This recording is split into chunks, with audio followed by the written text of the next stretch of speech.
La loi de financement, de la sécurité sociale pour 2025 vient d'être publiée au journal officiel, ce qui me donne l'occasion de revenir avec vous sur les derniers, rebondissements qu'il y a eu.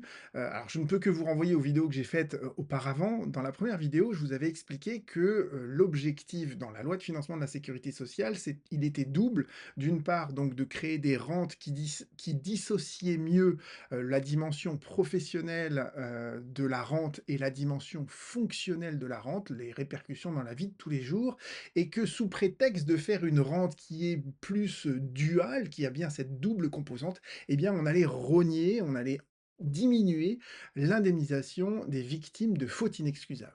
Je vous avais dit après que, à la suite donc de la chute du premier gouvernement, tout était paralysé. Le gouvernement Bayrou a repris le projet de loi tel qu'il était, donc on s'est retrouvé avec exactement le même contenu dans le projet de loi de financement, mais il y avait quelques amendements qui avaient été déposés par le groupe PS et les Verts, des amendements intéressants puisque, justement, ils essayaient d'obtenir, une indemnisation intégrale pour les victimes de fautes inexcusables. Sauf que le gouvernement a engagé sa responsabilité sur l'aspect, recettes, puis après sur l'aspect dépenses du projet de loi de financement de la sécurité sociale. Quand le gouvernement engage sa responsabilité, ça veut dire qu'on prend le texte en l'état et si la motion de censure ne passe pas, eh bien, il est adopté tel quel, sans aucune modification. Alors, en théorie, le gouvernement aurait pu choisir certains amendements, mais là, il s'est dit, on va faire très simple, on laisse le texte tel que on l'a récupéré, entre guillemets, du précédent gouvernement, on engage notre responsabilité. À l'époque, il n'y avait que LFI qui a fait la motion de censure, le PS s'est abstenu, l'autre partie de l'hémicycle s'est complètement abstenu. Résultat, le texte est passé en l'état devant le Sénat. Le Sénat, lui, de toute manière, il avait annoncé qu'il ne ferait rien. Donc, ça a été adopté dans la version que j'explique dans cette première vidéo. Et moi, ma crainte, ça a été de me dire: «Mais attention, qu'est-ce que les parlementaires vont faire comme recours devant le Conseil constitutionnel?» Et en fait, il y a eu qu'un seul recours, un recours de LFI et ce recours, il est un peu famélique, il y a quasiment rien dedans. Enfin, en tout cas, il y a rien sur la faute inexcusable. Mais il y a aucun autre groupe parlementaire qui n'a fait de recours devant le Conseil constitutionnel pour dire: «Attendez, en matière de faute inexcusable, il y a un gros problème de constitutionnalité, il y a une rupture d'égalité que la Cour de cassation dénonce dans tous ses rapports annuels. Il y a un problème, quoi. Non, non. Alors, j'ai interrogé les parlementaires avec qui je suis en contact pour essayer de faire bouger les choses de ce point de vue-là.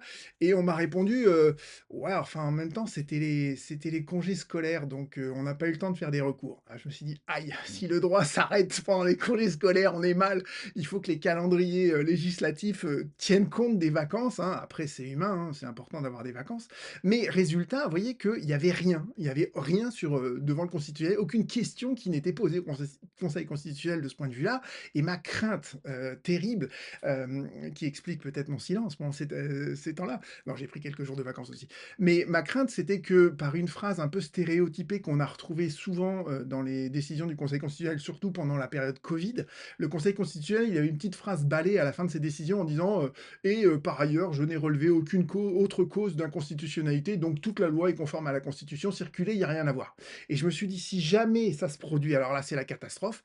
Et heureusement, j'ai découvert ça samedi matin. D'accord? Je lis la décision du Conseil constitutionnel et il y a cette dernière phrase à la fin: «Le Conseil constitutionnel n'a soulevé d'office aucune autre question de conformité et ne s'est donc pas prononcé sur la constitutionnalité des autres dispositions que celles examinées dans la présente décision». Et donc ça me «sauve» moi entre guillemets parce que j'ai, sur le feu entre guillemets des QPC, qui ont été posés devant différentes, juridictions. Et voilà, ces QPC, elles peuvent dorénavant être transmises à la Cour de cassation et surtout le Conseil constitutionnel accepterait de les examiner. Il pourrait pas m'opposer, «Attendez, on a déjà statué sur cette question avant la promulgation de la loi, on ne peut donc plus le faire après».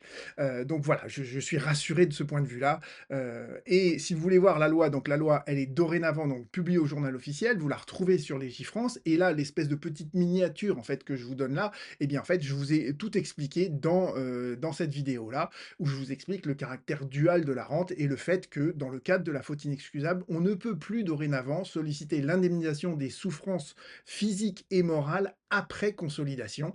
Et ça, c'est une régression majeure. Mais la Cour de cassation nous a donné un petit indice quand elle a rejeté la QPC qui lui avait été posée en 2023. Elle avait dit que finalement, sa jurisprudence allant dans le sens d'une meilleure indemnisation des victimes, il n'y avait pas lieu de renvoyer au Conseil constitutionnel, d'où l'on en déduit en creux que si l'indemnisation régresse, eh bien là, peut-être que le risque d'inconstitutionnalité apparaît de plus en plus évident. Et donc, je pense que voilà, il y a des chances que un jour ou l'autre, cette question de l'indemnisation intégrale de la faute inexcusable arrive devant le Conseil constitutionnel. En tout cas, je m'y emploie.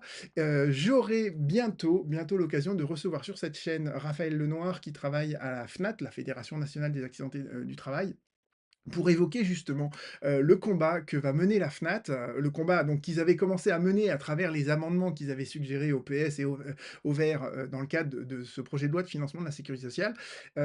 Voilà, donc je le recevrai sur cette chaîne pour qu'il nous explique en fait le combat que va mener la FNAT en 2025.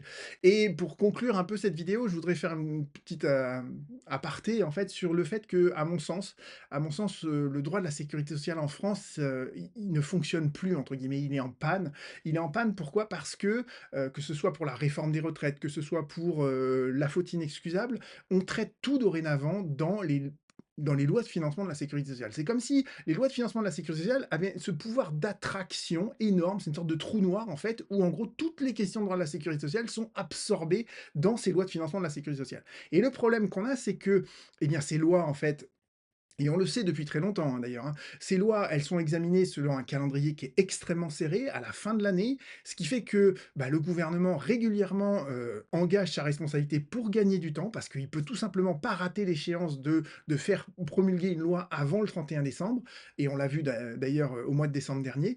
Et c'est vraiment dommage parce qu'en fait, on n'a plus de débat démocratique sur ces questions-là. Les lois de financement de la sécurité sociale, c'est important, d'accord? Ça permet de définir le budget de la sécurité sociale, les recettes, les dépenses, mais la question de l'indemnisation des victimes d'infractions, d'accord? C'est une question à part entière qui peut être traitée dans une autre loi qui n'est pas nécessairement une loi de financement de la sécurité sociale. Voilà, et si on avait un véritable débat démocratique là-dessus, si on isolait cette problématique, on pourrait enfin avoir, vraiment une discussion sérieuse sur l'obligation d'assurance des employeurs, qui permettrait facilement d'arriver à cette réparation intégrale sur toutes les questions que j'ai évoquées auparavant, d'accord? Donc c'est dommage que on n'ait jamais de débat démocratique sur les grandes problématiques du droit de la sécurité sociale sous prétexte qu'elles sont absorbées, entre guillemets, dans ces lois de financement de la sécurité sociale qui ont un régime juridique particulier. Et dernière observation dans cette vidéo peut-être un peu longue, il y a un super podcast qui a été créé par Maureen Kambago et Xavier Omran. Je vous mettrai les références sous cette vidéo. Et dans ce podcast, justement, un des épisodes de ce podcast, c'est sur les lois de financement de la sécurité sociale. Donc, si vous voulez vraiment comprendre en détail tout ça, je vous invite à aller voir leur podcast, dont j'ai oublié le nom, mais je rementionnerai tout sur cette vidéo et j'espère qu'ils me pardonneront d'avoir oublié le nom de cela. À très bientôt.